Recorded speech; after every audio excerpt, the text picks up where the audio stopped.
예, 가상칠언. 영어로 하면 seven words죠. 예수님이 남기신 7가지 말씀. 십자가 위에 7가지 말씀을 보고 있는데요. 오늘은 세 번째 말씀입니다. 예수님이 자신의 어머니를 제자 요한에게 부탁하신 말씀이 바로 오늘 말씀입니다. 그래서 오늘 말씀의 제목은 사랑의 말씀. 예수님의 말씀 중에 용서의 말씀도 있었고, 그죠? 구원의 말씀도 있었고요. 오늘은 바로 어머니에 대한 사랑을 표현한 사랑의 말씀입니다. 과거에 기독교가 처음 우리나라에 전래되었을 때 기독교가 상당한 반대에 부딪혔죠. 그 이유 중에 하나가 바로 제사를 드리지 않는다. 그래서 기독교인들은 조상도 못 알아보는 종교다. 이렇게 해서 상당한 거부감을 일으켰습니다. 우리는 제사를 드릴 수가 없는 것이 십계명에 오직 하나님만 우리가 섬겨라. 하나님께만 예배해라. 그래서 우리가 조상에게 우리가 절하고 예배하듯이 그렇게 하는 것은 할 수가 없었기 때문에 그것을 거부했기 때문에 기독교가 많은 욕을 먹었습니다. 그래서 어르신들이 예수님을 잘 안 믿었던 게 기독교는 불효하는 종교다 하는 그런 이미지가 있었기 때문이죠. 그러나 여러분 우리가 알아야 될 사실은 뭐예요? 기독교만큼 효를 강조하는 종교가 없다. 왜냐하면은 우리가 기독교가 이제 십계명을 믿는데 그 십계명을 받아들이는데 십계명에 보면 부모에게 공경하라는 말씀이 10가지 계명 중에 당당히 들어가요. 부모를 공경하라. 그리고 심지어는 부모에게 거역한 자는 쳐도 된다. 돌로 쳐도 된다 하는 그런 정도로 부모의 공경을 아주 중요하게 여기는. 그리고 우리가 신약에 들어왔어도 바울의 그 에베소서 말씀을 보면 부모에게 공경하라는 말씀이 또 나오죠. 그래서 우리가 기독교는 결코 부모를 무시하거나 조상에게 불효하는 종교가 아니다. 사실적으로 우리가 알아야 될 사실은요. 사람들이 제사를 지금도 드린 사람들이 있지만요. 이미 돌아가시고 난 뒤에 잘해주는 건 아무 소용이 없어요. 이미 돌아가셨는데 사실 그 영혼이 땅에 있지도 않거든요. 성경은 사람이 죽으면 천국 아니면 지옥으로 가는 거지 이 땅에 뭐 구천의 영혼이 떠돌아다닌다 이런 건 없습니다. 저는 제사가 잘 이해가 안 되는 게 제사를 드리면 엄청나게 제사상을 차리잖아요. 그 조상을 잘 드시게 하시기 위해서. 그러면 그렇게 드셔야 된다면 1년에 한 번 드셔야 되겠습니까? 예, 말이 안 되는 거예요. 제사상이 진짜 조상이 와서 드셔야 배가 부르고 조상이 행복하다면 그 1년에 한 번 드셔가지고 그거 되겠냐 이거죠. 매일 제사를 드려야지 그러면. 조상이 드셔야 된다면. 이게 말이 안 되는 거죠. 사실은 살아 계실 때 밥 한 끼라도 더 맛있는 밥 해드리고 좋은 음식 사드리고 좋은 선물 사드리고 잘 돌봐드리고 마음을 편하게 해드리고 이게 효도지 다 돌아가시고 난 뒤에 제사 드리고 효도한다고 하는 건 다 엉터리입니다. 사실 제사 드리는 분들이 사실은 솔직히 말하면 조상을 정말 그리워해서 제사 드리는 거 아니에요. 조상이 해꾸지할까 봐. 내가 지금 제사 안 드리면 조상이 나에게 저주를 퍼부을까 봐. 그게 무서워서 제사 드리는 거예요. 그런 제사 드릴 필요가 없는 겁니다. 여러분 예수님도 돌아가시기 전에 십자가에서 그 극한의 고통 가운데서도 사람이 너무 심한 고통이 오면 아무것도 생각이 안 난다는 거예요. 그런데도 그 상황에서 예수님은 자신의 어머니를 돌아보았다는 거죠. 이걸 봐도 우리는 기독교가 효도하는 종교라는 걸 알 수가 있습니다. 예수님이 돌아가시기 전에 그의 어머니를 그의 사랑하는 제자 요한에게 부탁하시는 말씀이 오늘 말씀이에요. 방금 읽었지만 이 말씀은 좀 짧게 요약한 말씀이고 좀 길게 보면 요한복음 19장 26절에서 27절 이렇게 나와 있습니다. 같이 한번 읽어보겠습니다. 여러분 주보에 또 제가 다 적어 놓았죠. 읽겠습니다. 예수께서 자기의 어머니와 사랑하시는 제자가 곁에 서 있는 것을 보시고 자기 어머니께 말씀하시되 여자여 보소서 아들이니라 하시고 또 그 제자에게 이르시되 보라 내 어머니라 하신대 그때부터 그 제자가 자기 집에 모시니라. 자, 예수님 돌아가시면서 자기 어머니에게 요한이 당신의 아들입니다. 또 요한에게 보라 내 어머니다. 이제 어머니로 모시라. 이렇게 해서 그때부터 요한이 예수님의 어머니 마리아를 자기 집에 모셨다 하는 것이 오늘 내용입니다.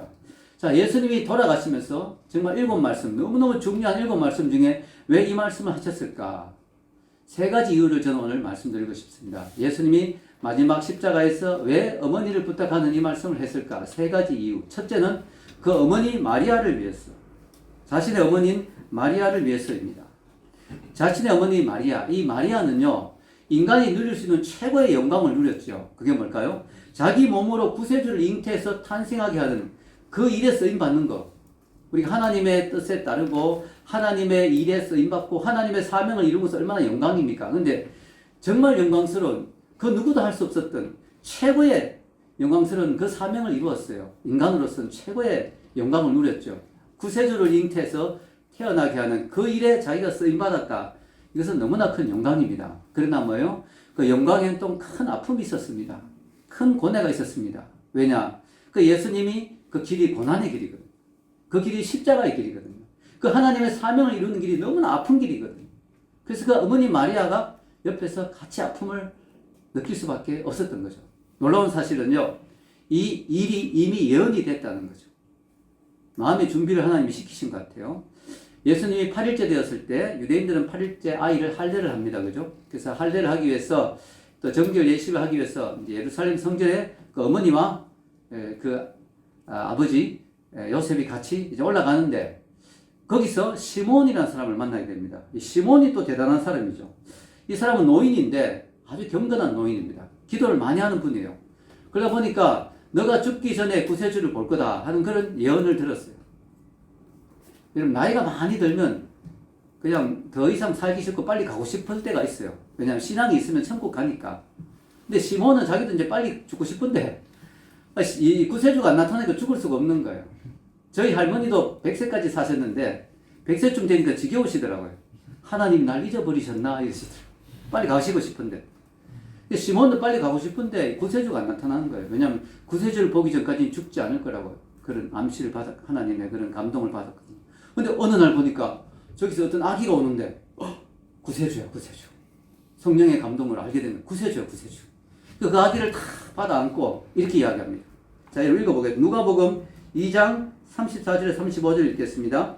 시몬이 그들에게 축복하고 그의 어머니 마리아에게 말하여 이르되 보라 이는 이스라엘 중 많은 사람을 패하거나 흥하게 하며 비방을 받는 표적이 되기 위하여 세움을 받았고 또 칼이 내 마음을 찌르듯 하리니 이는 여러 사람의 마음의 생각을 드러내려 함이니라 하더라. 아멘. 그들에게 축복하고 그의 어머니 마리아에게 말했습니다. 지금 어머니 마리아에게 하는 말이에요. 칼이 내 마음을 찌르듯 하리니 내가 어머니죠. 마리아에게 직접 하는 말입니다. 시몬이. 앞으로 칼이 너의 마음을 찌르는 같은 그런 고통을 느낄 거다. 자, 예수님의 어머니 마리아는요. 예수님이 비범한 사람인 것을 알아봤겠죠. 어릴 때부터. 왜 몰랐겠습니까? 구세주신데 하나님이신데. 비범하다. 내 아이는 보통 아이가 아니다. 또 뭐예요? 남자 없이 태어났잖아요. 벌써 그거부터 뭐 너무 이상한 거죠. 신기한 거죠. 이거는 보통 아이가 아니다. 왜? 남자 없이 태어났으니까. 동정녀로 태어났으니까. 이거는 특별한 아이다. 알아봤어요. 동시에 예수님이 당하는 그 고통을 옆에서 좀 지켜봤을 겁니다. 비난당하고 예수님이 모욕당하고 핍박당하고 멸시당하고 이런 것들을 지켜봤어요. 그것만 해도 마음이 아팠을 거예요. 그러나 그 마리아의 마음을 정말 칼로 막 찌른 같은 너무 큰 아픔은 언제였을까요? 자기 몸에서 태어난 그 아이가 십자가에 달려서 온몸에 피를 흘리며 죽어가는 그 모습을 볼 때 머리에 가시관을 써서 피가 철철 흐르고 손과 발이 못 박혔어. 그 어릴 때부터 손을 잡고 다녔을 거 아니에요, 마리아가. 그 사랑했던 그 자기의 자녀가 자기 눈앞에서 십자가에서 피를 흘린 걸 볼 때 얼마나 마음이 아팠을까요? 그 고통을 마리아는 느꼈습니다. 자, 그 모습을 성경은 다음과 같이 적어 놓았습니다. 요한복음 19장 26절입니다. 읽겠습니다. 예수께서 자기의 어머니와 사랑하시는 제자가 곁에 서 있는 것을 보시고, 저는 이 말씀을 읽을 때 그냥 서 있었구나, 어머니가 요한과 함께 서 있었구나 이렇게 그냥 봤는데 아드핑크 탁월한 영성신학자인 아드핑크는 이걸 그냥 보지 않았어요. 마리아가 서 있는 것을 보시고 이 서 있었단 말에 주목했습니다. 그래서 이렇게 멋있게 풀이를 했더라고요. 제가 적어 놓았는데요. 칼이 서서히 마리아의 영혼을 관통하고 있을 슬픔과 고통의 시간을 누가 가늠할 수 있을까? 신경질적이거나 발악하는 슬픔은 없었다. 이 보통 여자 같으면 막 발악하고 괴로워했을 수도 있잖아요. 여인의 약함을 보이지도 않았고 주체할 수 없는 고통을 미친 듯이 울부짖지도 않았으며 정신을 잃지도 않았다. 사복음서 어디에도 그녀의 입에서 나온 말이 기록되어 있지 않다. 그녀는 분명히 굳게 잠긴 침묵 속에서 아파했다. 말은 하지 않았는데 마음속에 너무너무 아파했겠죠. 그러나 마리아는 참 늠름하게 서 있었어요. 침묵을 하고 있었다는 거예요. 그러나 그녀의 슬픔은 사실이었고 극심했다. 이런 장면을 보고 그녀가 기절했다고 해도 이해할 수 있다. 그런 상황에서 돌아서 버렸다고 해도 공감할 수 있다. 그런 장면을 보고 뛰쳐나갔다고 해도 납득할 수 있다. 그러나 그녀는 거기에 있다. 두려움에 위축되지도 않았고 기절하지도 않았으며 슬픔에 겨워 자리에 주저앉지도 않았다. 그녀는 서 있다. 그녀는 서 있다. 사랑하는 제자와 함께 끝까지 서 있었다. 여러분, 십자가를 지키며 끝까지 서 있었다는 거예요. 그녀가 끝까지 서 있었다. 여러분, 그녀는 그 힘든 시간을 회피하지 않고 도망치지 않고 맞서서 강인한 마음으로 지켜보며 맞서 싸우고 서 있었습니다. 이러한 어머니의 모습을 보면서 마침내 예수님이 입을 여십니다. 윌리엄 버클레이라는 유명한 신학자는 이렇게 말했습니다. 세상의 구원을 위해 십자가의 질고 가운데 계신 예수님은 절체절명의 순간에 자신이 가고 나면 겪게 될 어머니의 외로움을 생각하셨다. 인류 구원이라고 하는 그 엄청난 사명을 겪으면서 그 엄청난 고통 가운데 있던 예수님이 순간적으로 어머니를 보시며 자신이 떠나고 나면 남게 될 어머니의 외로움을 생각하셨다는 거죠. 왜냐? 마리아는 그때 과부였거든. 이미 남편이 없었어요. 요셉이 남편이었는데 그 요셉이 몇 세까지 살았는지는 모르겠는데요. 그 예수님이 12살 때 성전에 올라가실 때 그 어머니와 아버지 요셉이 있었어요. 그때까지 요셉이 있었던 것 같아요. 그런데 가나의 혼인잔치, 이제 예수님이 이제 정말 공생애를 시작하려고 하는 그 분위기에서 가나의 혼인잔치 때는 마리아는 그 잔치에 나타나는데 요셉의 이야기는 없습니다. 아마 요셉이 그때 이전에 아마 돌아가셨지 않았겠는가, 죽었지 않았겠는가 하는 것이 대부분의 신학자들의 생각입니다. 그래서 이미 예수님이 십자가를 지시는 이 상황에서는 과부 마리아가 이제 남편 없이 혼자 남게 되는 그 상황을 예수님이 보셨다는 거죠. 근데요, 왜 하필이면 이 순간에 어머니에 대해서 언급했을까? 왜 하필이면 이 순간에 어머니를 떠올렸을까? 왜 이 순간에 어머니에 대해서 어머니를 부탁해야 되겠다는 생각이 드셨을까? 거기에도 아주 좀 재미있는 추측이 있습니다. 재밌다 하면 좀 이상하지만 아주 흥미로운 추측이 있어요. 그게 뭐냐면은 바로 이 말을 떼기 전에 성경을 문맥을 잘 봐야 되는데 이 말을 떼기 전에 어떤 일이 있었냐면 군병이 예수님의 옷을 제비 뽑는 사건이 나옵니다. 자, 읽어보겠습니다. 요한복음 19장 23절에서 24절 읽겠습니다. 시작. 군인들이 예수를 십자가에 못 박고 그의 옷을 취하여 네 깃에 나눠 각각 한 깃씩 얻고 속옷도 취하니 이 속옷은 호지 아니하고 위에서부터 통으로 짠 것이라. 군인들이 서로 말하되 이것을 찢지 말고 누가 얻나 제비 뽑자 하니 이는 성경에 그들이 내 옷을 나누고 내 옷을 제비 뽑나이다 한 것을 응하게 하려 함이더라. 군인들은 이런 일을 하고. 성경이 사복음서가 참 좋지요. 왜냐하면 복음서가 4개면 입체적으로 예수님을 볼 수 있는 거예요. 그래서 누가복음에 나오지 않는 말씀이 요한복음에 또 나오고, 그래서 요한복음의 말씀에 따르면은 예수님이 지금 이 말씀하기 바로 직전에 군병들이 예수님의 옷을 나눠가지고 제비를 뽑았다. 자, 유대인의 그 옷에 대해서 좀 연구를 해보니까요. 유대인들의 옷은 주로 5가지를 가지고 되어 있다고 합니다. 안에 이제 속옷이 있고, 그 다음에 겉옷들이 이렇게 4쌍으로 되어 있어요. 그래서 지금 여기 보면 4깃에 나눠 가졌다. 이것은 옷을 찢어서 4개로 가졌다는 뜻이 아니에요. 한 조각씩, 예를 들어 나는 윗도리하고 나는 뭐 아랫도리하고 뭐 이래가 4개를 이렇게 나눠 가졌다는 뜻입니다. 근데 마지막 이 속옷이 이거는 통으로 짠 거예요. 그러니까 이거를 이제는 찢긴 좀 그러니까 이것도 찢어버리면 가치가 없어지니까 이것을 제비 뽑자. 우리 하나씩 4개를 가졌으니까 아마 군병이 4명이었는지 하나씩 가졌으니까 이 한 개는 누가 가질지 제비 뽑자. 이것도 성경을 이루는 것이었죠. 근데 왜 이 순간 예수님이 그 군병들이 마지막 예수님의 그 남은 그 속옷을 만질 때 그 예수님의 마음이 움직였느냐. 이 통으로 짠 이 속옷은 주로 어머니가 아들에게 만들어서 입혀주는 옷이라고 합니다. 그래서 전해지는 기록에 따르면 어머니 마리아가 예수님에게 이 옷을 지어서 입혔다고 합니다. 예수님이 십자가 위에서 자신의 어머니가 만든 그 귀한 옷이 마지막 순간에 이제 군병들의 제비를 뽑고 그들의 손에 넘겨지는 것을 볼 때, 그 옷에 손을 대는 군병들을 볼 때 그는 자신을 위해 옷을 만들어준 어머니를 생각했다는 거죠. 그리고 이 마지막 사명을 이루기 위해서 떠나는 이 순간에 그의 어머니를 자신의 가장 믿을 수 있는 제자에게 부탁했다는 겁니다. 그래서 예수님이 이 말씀하신 이유는 첫 번째, 남겨질 그의 어머니를 위해서. 두 번째는 그의 제자 요한을 위해서입니다. 자, 요한이 왜 다른 제자 중에 이 어머니를 맡는 사명을 맡게 되었을까요? 예수님이 십자가에 못 박힐 때 제자들이 다 도망가 버렸죠. 요한도 도망갔습니다. 근데 감사하게도 요한은 되돌아왔어요. 되돌아와서 십자가 앞에 지금 서게 됩니다. 다 도망갔는데 요한은 되돌아왔습니다. 예수님은 되돌아온 요한을 꾸짖지 않습니다. 너가 어떻게 그렇게 도망갈 수 있느냐? 꾸짖지 않고 그에게 어머니를 맡깁니다. 그럼 왜 하필이면 요한이냐는 것이죠. 물론 그가 되돌아왔기 때문도 있지만, 눈앞에 보이기 때문도 있지만, 왜 하필이면 요한이냐? 요한은 바로 예수님의 사랑을 가장 많이 받은 사람이기 때문입니다. 요한의 별명이 뭐예요? 사랑의 사도죠. 왜 사랑의 사도입니까? 사랑을 제일 많이 받았으니까. 사랑도 받은 사람이 줄 줄 아는 거예요. 사랑을 제일 많이 받았으니까. 예수님이 최후의 만찬 때 나를 배신할 자가 있다라고 할 때 주여 누굽니까? 하고 막 할 때 예수님의 가슴에 기대었던 제자가 있습니다. 예수님의 가슴에 기대어 있던 제자.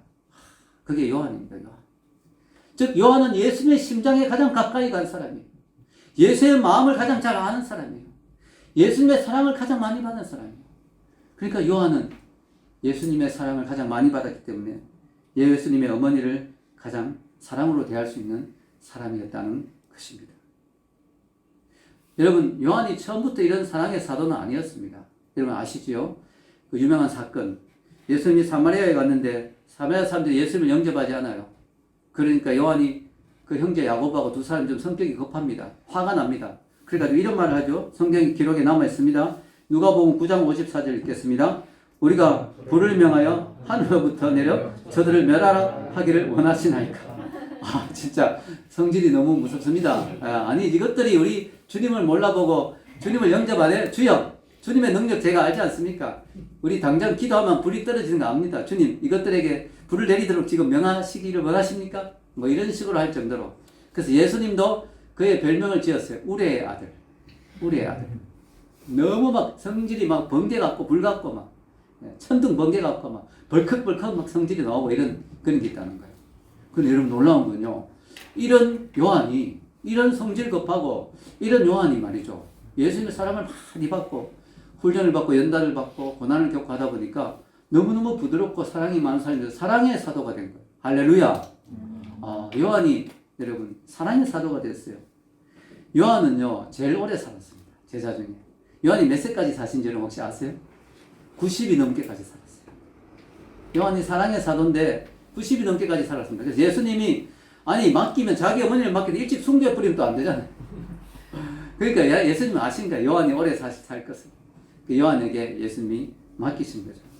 요한은 그 이후에 에베소로 가서 사역을 하고 에베소에 지금도 요한이 그 어머니 마리아를 모시고 살았던 집이 지금도 남아있다고 합니다. 그래서 요한이 이렇게 끝까지 정말 예수님의 부탁대로 끝까지 그 어머니 마리아를 잘 모셨던 것 같아요. 자, 여러분, 요한은 요한계시록을 기록했습니다. 여러분, 요한계시록은 정말 영성이 뛰어난 책이죠. 칼빈이 감히 주석하지 못했던 책. 왜냐? 너무너무 깊이가 있고 종말에 관한 두려운 묵시록. 그 영성이 보통이 아니죠. 요한의 영성이. 자, 여러분, 요한이 이런 요한계시록을 기록하려면 얼마나 영성이 뛰어나야 되겠습니까? 요한이 마리아를 모시고 있었기에 그는 오랫동안 예수님에 대한 사랑과 영성을 유지할 수 있었던 거예요. 왜냐? 마리아가 예수님에 대해서 얼마나 많이 이야기해 주었겠어요. 그리고 마리아를 보면서 예수님을 늘 생각했겠죠. 마리아를 모시면서 늘 예수님의 사랑을 기억했겠죠. 그래서 요한은 평생토록 그 영성과 사랑과 그 영적인 충만함을 유지할 수 있었던 것입니다. 그래서 복음서 중에서 요한복음도 제일 깊이가 있잖아요. 제일 깊이가 있죠. 얼마나 영적으로 깊이가 있습니까?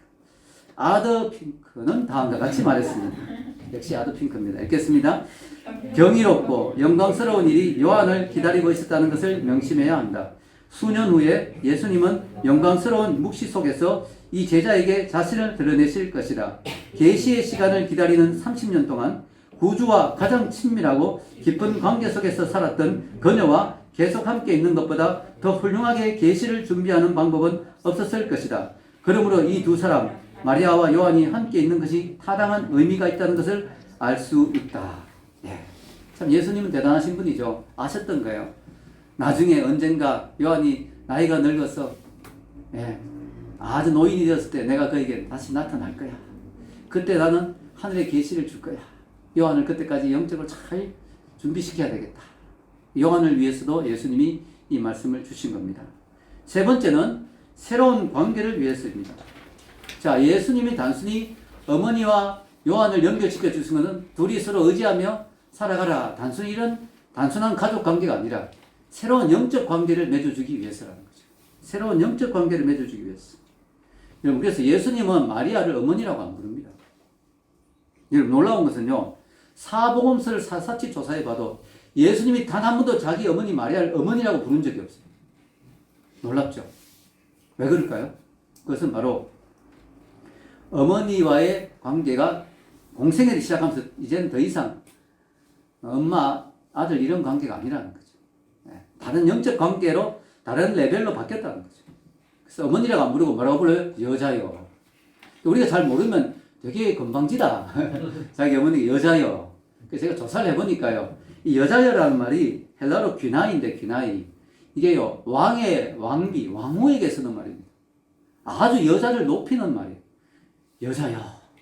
아니면 남편이 그 아내를 너무너무 사랑하는 마음으로, 너무너무 존중하는 마음으로 부를 때 여자여, 이 귀나이라고 부른다는 거예요. 클레오파트라를 불렀을 때 여자여라고 했다는 말이 있는데, 어쨌든 저도 가끔씩 제 아내에게 여보 안 그러고 여인이요. 네, 모르는 사람들은 왜 저러지 싶어요. 아주 존중하는 의미였어. 자, 그래서 이런 호칭은 아무에게나 쓰는 게 아니고 아주 존중한 호칭이에요. 근데 이 자체가 단순한 존중이 아니고 예수님이 어머니와 자기 관계를 이제는 분리시키는 거예요. 이제는 영적인 관계로 바꾸는 거예요. 자, 어윈 루처는 다음과 같이 말했습니다. 그 아들이 여자여 보소서 아들이다 라고 말하며 요한 쪽으로 얼굴을 가리킬 때 그녀는 아들이 자신의 죽음에 대해서 그녀를 준비시키고 있음을 깨달았다. 어머니 마리아가 깨달았다는 거죠. 요한에게 자기를 넘길 때, 아들이 자기 죽음을 준비시키고 있구나. 이 땅에서의 인간적 인연은 끝났다. 그리고 천국의 새로운 관계가 시작되는 순간이었다. 그때 그분은 더 이상 그녀의 아들이 아니라 뭐요? 구원자의 위치에 있을 거다. 마리아가 어떻게 천국 갔을까요? 예수님의 어머니이기 때문에 천국 갔어요? 아니에요. 예수님을 구세주로 믿었기 때문에 천국 간 거예요. 아멘? 이걸 분명히 알아야 됩니다. 왜냐하면 마리아가 예수님을 잉태하고 고백하자. 내 구주를 내가 기뻐한다.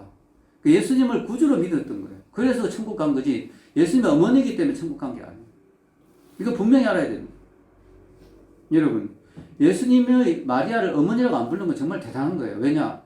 지금도 이렇게 예수님의 어머니를 너무 높이는 사람들이 있어요. 뭐냐면은 예수님을 낳았다 이거죠. 근데 예수님이 하나님이잖아요. 그래서 마리아에게 주는 호칭이 하나님의 어머니. 이건 상당히 좀 그렇습니다. 이런 호칭은. 인간인데 말이야. 하나님을 낳았다고 하나님의 어머니라고 이렇게 표현하는 이런 것들. 예수님이 그걸 아셨던 거예요. 그래서 예수님이 일부러 어머니라고 한 번도 안 불렀어요. 여러분, 예수님은 어머니 마리아를 어머니라고 안 부르고 여자여라고 부르면서 요한과 연결해주면 새로운 관계를 만들었습니다. 그럼 여러분 여기서 궁금한 게 뭐냐면 예수님에게 동생이 있었거든요. 그럼 기왕이면 자기 동생들에게 맡기면 되지 않겠느냐 이거죠. 왜 동생들이 있으니까 동생에게는 어머니니까 친어머니니까 왜 그 한 다리 건너서 그 자기 제자에게 맡기느냐. 거기에는 이유가 있습니다. 자, 여러분 성경에 예수님의 동생이 있었다는 걸 마태복음 13장 55절 읽겠습니다. 이는 그 목수의 아들이 아니냐. 그 어머니는 마리아, 그 형제들은 야고보, 요셉, 시몬, 유다라 하지 않느냐. 네, 여러분 분명히 성경은 말합니다. 예수님이 동정녀로 탄생했지만 그 이후에는 요셉과 정상적인 부부로서 아이를 낳았다. 예수님의 동생들이 있었다. 그럼 왜 동생이가 안 맡겨? 일단 동생은 멀리 있었어요. 동생은 예루살렘이 아니라 갈릴리에 있었어요. 멀리 있었어. 두 번째는 뭐예요? 동생도 형을 안 믿었어요. 왜냐? 사실 믿기 어렵죠. 여러분, 우린 예수님 믿는 게 더 쉬워요. 근데 갑자기 형이 오늘 내가 구세주다 이러면 형님 왜 이러십니까? 믿기가 쉽지 않습니다. 이거 동생들이 안 믿었어요. 근데 놀라운 것은 부활하시면서 예수님이 자기 동생에게 야고보, 특히 동생 야고보에게 탁 나타나요. 야고보가 야고보서 썼잖아요. 동생들이 나중에 변화돼가지고 그 오순절 성령 기도 때죠. 그때 동생들도 거기 다 있어요. 할렐루야. 그때는 믿었어요. 근데 예수님은 지금 뭐예요? 영적 관계를 지금 새롭게 만들려고 하기 때문에 안 믿는 동생에게는 안 주겠다는 거예요. 어머니를 안 넘기겠다. 믿음의 제자인 요한에게 그 어머니를 연결해 줘요. 왜? 지금 영적 관계를 새로 만들려고 하는 거죠. 그래서 어머니를 여자여 부르면서 동생이 아닌 요한에게 바뀌었습니다. 예수님이 어머니를 여자여라고 부르는 것은 뭐냐? 이제부터 예수님이 내 어머니가 아니고 마리아가 내 어머니가 아니고 나의 제자인 거예요. 마리아도 예수님의 제자인 거예요. 이 제자를 저 제자하고 연결해 주는 거예요. 예수님 그 일을 하고 계신 거예요. 마리아라고 하는 여자매 제자를 요한이라고 하는 형제 제자하고 서로 연결시켜줘요. 영적 가족으로. 아멘? 만약에 그게 아니라면 이런 식으로 어렵게 이야기할 필요 없겠죠. 내 어머니라, 내 아들이라 이런 말을 펴고 요한아 내 어머니를 잘 부탁한다. 알지? 뭐 이렇게 말했겠죠. 근데 예수님 그렇게 말 안 했어요. 보라 내 어머니다. 보라 내 아들이다. 이렇게 말합니다. 더군다나 어디서 그 이야기를 하셨어요? 최후의 만찬에서? 아니. 식사하시면서? 아니. 신방 가서? 아니. 십자가 위에서. 무슨 의미일까요? 십자가를 통해서 영적 가족이 탄생한다는 거예요. 아멘. 십자가의 피를 통해서 영적 가족이 태어난다는 거죠. 여러분, 가족이 되려면 피가 섞여야 됩니다. 우리 피도 안 섞인 사람들이 우리가 형제님, 자매님 그러잖아요. 왜 그럴까요? 예수의 피로 맺어졌기 때문에 가족의 피보다 더 진한 예수의 피로 우리는 맺어진 거예요. 아멘. 그 말 듣고 이제 요한이 어떻게 합니까? 실천하죠. 요한복음 19장 27절 읽겠습니다. 또 그 제자에게 이르시되 보라 내 어머니라 하신대 그때부터 그 제자가 자기 집에 모시니라. 예, 요한이 순종했습니다. 그때부터 자기 집에 어머니 가시죠. 자기 집에 모셨습니다. 이제 예수님은 자기 아들을 마리아는 예수님인 자기 아들을 잃어버렸어요. 얼마나 외로웠을까요? 얼마나 슬펐을까요? 그때 누가 위로가 되었을까요? 요한이 위로가 되었죠. 자, 그 다음에 요한의 형이 야고보인데요. 야고보, 성경에 보면 가장 먼저 숭배한 제자가 누굴까요? 야고보예요. 목이 나라 야고보. 요한은 얼마나 슬펐을까요? 왜냐? 부름 받았을 때 형하고 같이 사역했거든. 그 3년 동안 동고동락하면서 형하고 같이 예수님을 섬겼거든. 근데 그 형이 가장 먼저 죽었어요. 요한이 얼마나 외롭고 얼마나 마음이 아팠을까요? 그때 누가 위로해 주었을까요? 어머니 마리아. 예수님이 이걸 아신 거죠. 위로해주는, 격려해주는 그 영적 가족. 성경에 보면 흥미로운 내용이 나옵니다. 요한복음 20장에 보면요. 베드로와 요한이 빈 무덤을 찾아갑니다. 베드로와 요한이 왜? 예수님 부활했다는 말을 들었습니다. 그래가지고 빈 무덤에 가봅니다. 예수님 부활했다는 게 이제 알게 됐어요. 이제 무덤이 비어 있으니까. 그때 요한이 한 행동이 뭘까요? 요한복음 20장 10절 읽겠습니다. 이에 두 제자가 자기들의 집으로 돌아가니라. 요한이 예수님의 부활을 알자마자 바로 급하게 집으로 달려갔습니다. 왜 달려갔을까요? 마리아여, 어머니, 당신의 아들이 예수님이 부활했습니다. 어머니 기뻐하세요. 예수님이 부활했습니다. 이 기쁜 소식을 전하기 위해서 얼마나 감격에 넘쳐서 요한이 뛰어갔을까요? 마리아는 얼마나 기뻤을까요? 아, 예수님이 부활하셨구나. 할렐루야. 얼마나 기뻤을까요? 이렇게 그리스도 안에서 기쁜 소식을 나누고 위로하고 격려해 주는 것이 바로 영적 가족인 것입니다. 그래서 여러분 이 관점에서 우리는 세족식을 새롭게 해석할 수가 있어요. 여러분 세족식이 뭐냐? 예수님이 발을 씻어 주신 거거든요. 우리 이것을 언제만 이야기하면 섬기는 리더십 이걸로만 이야기하는데요. 여기에 더 깊은 영적 의미가 있을 수도 있다는 거예요. 저도 이번에 이 말씀을 준비하면서 여러 자료들을 보면서 깨닫게 됩니다. 뭐냐? 이 세족식이 뭐냐? 발을 씻어주는 건데 중동 지방에서는 모래바람이 많이 불고 하니까 주인이 손님이 왔을 때 최고의 대접이 바로 발 씻을 물을 주고 씻기는 건데 그 천한 일이기 때문에 주인이 안 하거든요. 종이 하거든요. 종이. 그래서 섬기는 리더십인데 놀라운 걸 발견한 게 제가 주인이 아주 아끼는 손님일 때 극진히 사랑하는 손님일 때 정말 귀한 손님이 왔을 때는 자기가 직접 씻어줘요. 발을 직접 씻겨준대요. 왜냐? 이 사람을 내가 정말 영접하고 받아들인다는 의미로 이제부터 당신은 내 가족입니다. 이 집은 당신 집입니다 하는 의미로 당신이 우리 가족입니다 라는 의미로 발을 씻겨준다는 거예요. 세족식의 의미가 뭐냐? 단순히 섬기는 리더십이 아니라 제자들 하나하나 발을 씻겨 너희들을 내 아버지 가족으로 받아들인다. 너희들은 이제부터 내 형제다. 너희들 이제부터 아버지 집에 가장 귀한 손님이다 하는 그런 의미로 세족식을 하셨다는 그 영적 의미가 오늘 이 말씀과 연결해서 깨닫게 우리가 될 수가 있는 것입니다. 그래서 예수님이 그전까지는 한 번도 제자들을 형제라고 표현하지 않았어요. 제자들에게. 그런데 부활하자마자 예수님이 제자들을 형제라고 표현합니다. 요한복음 20장 17절 한번 읽어보겠습니다. 예수께서 이르시되 나를 붙들지 말라. 내가 아직 아버지께로 올라가지 아니하였노라. 너는 내 형제들에게 가서 이르되 내가 내 아버지 곧 너희 아버지 내 하나님 곧 너희 하나님께로 올라간다 하라 하시니. 예, 너는 내 형제들에게 가라. 이건 자기 친동생에게 가라는 뜻이 아닙니다. 이 말 듣고 바로 마리아가 예수님의 친동생에게 가지 않고 예수님 제자들에게 갔거든요. 이렇게 이 형제는 바로 예수님의 제자예요. 예수님은 그들을 더 이상 제자라고 부르지 않고 형제라고 부릅니다. 너희 아버지라고 합니다. 내 아버지가 너희 아버지다. 같은 가족이라는 것이죠. 예수님은요, 이미 이런 부분을 예수님이 영적으로 가족을 새롭게 만드실 거라는 것을 이미 암시를 주셨어요. 어디 암시를 주셨느냐? 예수님 말씀을 열심히 전하는데 예수님의 어머니와 형제 자매들이 찾아왔습니다. 왜? 예수님이 귀신 들렸다 자꾸 그러니까 사람들이. 이거 그 부모, 어머니와 그 형제들이 놀란 거예요. 그 소문을 듣고. 내 아들 예수가 좀 이상해진 거 아닌가? 좀 미쳐가는 거 아닌가? 싶어서 너무 놀라서 예수를 만나러 온 거예요. 예수님이 자기 어머니가 멀리서 왔다는 이야기를 듣고 어떻게 대답하느냐? 제자들에게. 자, 뜻밖의 말씀하시죠. 마태복음 12장 48절에서 50절 읽겠습니다.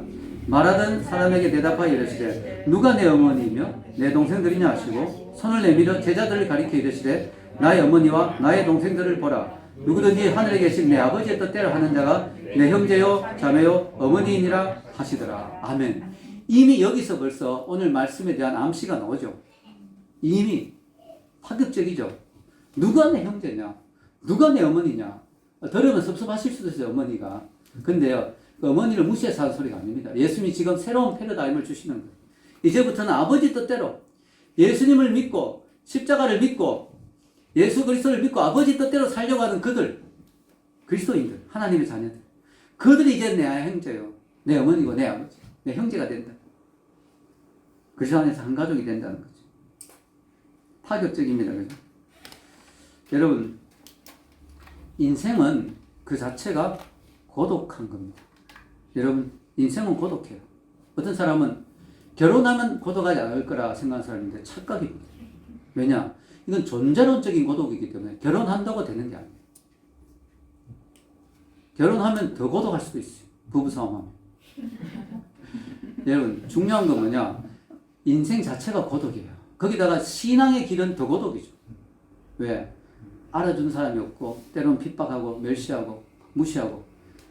그래서 하나님은 우리가 이 고독한 인생길을 걸어가며 더 고독한 좁고 외로운 신앙의 길을 걸어가는 것을 아시기 때문에 주신 선물이 있는데 그게 뭐냐면 임마누엘이에요. 하나님이 함께 해주겠다 그랬어. 너희들이 고독하기 때문에 내가 함께 해주겠다. 이게 임마누엘이거든요. 얼마 전에 이사야서 하면서 우리 배웠죠. 임마누엘. 근데 하나님이 임마누엘만 해도 참 감사한데 하나의 선물을 더 주셨어요. 그게 뭐냐면 믿음의 가족이에요. 아멘. 우리가 믿음의 길을 걸어갈 때 외롭지 않도록 하나님이 임마누엘 해주시고, 그렇지만 하나님 안 보이잖아요, 눈에. 내 눈물을 진짜 직접 손으로 닦아주지는 못하잖아요. 그래서 내 눈물을 직접 닦아줄 수 있는, 내가 힘들 때 어깨를 두드려줄 수 있는, 내가 괴로울 때 품어줄 수 있고 안아줄 수 있는 영적 가족을 또 주신 거예요. 그래서 그게 바로 믿음의 가족입니다. 여러분, 가족은 너무나 소중하죠. 이 험하고 외로운 인생길을 걸어가면서 가족만큼 그래도 내 가족이 소중하잖아요. 그렇지만요, 그리스도 안에서의 가족이 세상의 가족보다 더 중요합니다. 왜냐? 세상의 가족은 죽는 순간에 헤어지기 때문에 영원히 함께하지 못해요. 그러나 예수 그리스도 안에서의 가족은 죽고 난 뒤에도 영원히 함께하는 거예요. 아멘. 그래서 여러분이 사랑하는 가족이 있습니까? 사랑하는 친척이 있습니까? 사랑하는 내 가까운 친구가 있습니까? 가족이 있습니까? 그들과 영원히 함께하는 방법은 하루속히 빨리 그들을 주님께로 인도하는 거예요. 그것이 가장 중요한 것이죠. 그것이 가장 그들을 정말 가족으로 만드는 것입니다. 여러분, 저희 아버님이 돌아가실 가능성도 높은 것 같아요. 근데요, 벌써 암이 2개나 있으시고, 사실 암 그 정도 선고받은 6개월 이상 사시기 힘들거든요. 거기다 나이도 이제 90이시고, 사실 아버님 스스로 그러시더라고요. 나도 살 만큼 살았다. 그러시는데, 이번에 코로나 때문에 기저질환자니까 아주 직격탄을 맞으신 것 같습니다. 지금 별로 큰 고통도 없이 이제 시금을 거의 못하고 계신데 돌아가실 수도 있다고 생각해요. 그런데요, 아버님이 예수님을 믿고 계시니까 그게 얼마나 마음이 든든한지 모르겠어요. 지금 돌아가셔도 천국 가시니까 얼마나 마음이 든든한지. 제가 예수님을 처음 믿고, 제가 전에 이야기했듯이 처음에 갔던 교회가 좀 운동권 그런 자유주의 신학교회라서 저도 믿음이 없었고 아버님도 없었습니다. 교회는 다니지만. 제가 이제 예수님을 믿게 되고 난 뒤 보니까 아버님이 너무 안타까운 거예요. 여전히 믿음이 없었어요. 너무 안타까워요. 그래서 제가 참 많이 기도했습니다. 아버님이 거듭날 수 있도록, 아버님 예수님을 영접할 수 있도록 기도를 참 많이 했습니다. 어느 날 하나님이 역사하신 거예요. 아버님 마음에 하나님 말씀이 들어오고 은혜가 들어오고 예수님이 믿어지고 하면서 아버님이 어느 순간 갑자기 술, 담배를 탁 끊으시더라고요. 아버님 평생을 술, 담배를 하셨거든요. 특히 담배를 하루에 2갑씩 피우시고 평생을 그렇게 하시고 담배 잿더리를 확 던져버리시고 그 다음부터는 끊었는데, 술은 아버님 그 자리가 대접받는 자리예요. 한전에 계셨는데 공장이 돌아가려면 공사를 다 하고 마지막 아버님이 도장을 찍어줘야 그 공장에 전기가 들어가고 돌아가요. 아버님 되게 그런 중요한 일을 하셨는데 그러다 보니까 대접을 많이 받는 거예요. 잘 보여야 되니까 아버님한테. 그래서 술을 끊었는데 어느 날 아이고 아버님이 안 들어오시는 거예요. 동네에 누가 저기 어떤 사람이 누워있다, 쓰러져 있다. 가봤더니 아버님이 밤에 쓰러져 계신 거예요. 저희 아버님은 약주만 드시면은 온 땅이 다 침대시더라고요. 아무 데나 잘 누워 죽으시는데, 근데 술을 끊으셨는데 그날 그렇게 쓰러지게. 모시고 오는데 너무 마음이 막 무너지는 거예요. 실패인가? 아버님이 다시 세상으로 돌아가시는가? 근데 그날 밤에 아버님이 그 술이 취한 상태에서 무릎을 꿇더니 그렇게 울면서 해결을 하시는 거예요. 하나님 잘못했습니다. 하나님 죄송합니다. 그렇게 울면서 회개하시고 그 이후에 30년 동안 저는 아버님이 술, 담배를 하는 걸 한 번도 못 봤습니다. 할렐루야. 저는 그런 아버님이 자랑스럽습니다. 여러분, 부모에게 하는 가장 큰 효도가 뭐냐? 예수님을 전해주는 거예요. 여러분이 부모님에게 할 수 있는 가장 큰 효도가 살아계실 때 예수님을 전해주는 거예요. 그리고 마지막으로 우리가 부모님에게 효도하기 위해서 예수님을 전하고 우리 가족을 예수님을 전해서 가장 영적 가족으로 만들고 또 이 땅에 하나님 주신 그 영적 가족이 우리 별빛교회 믿음의 지체들, 그들 더 사랑하고 섬기고 이 신앙의 길, 믿음의 길 끝까지 동행하는 저와 여러분이 되시기를 주의 이름으로 축원합니다. 기도하겠습니다.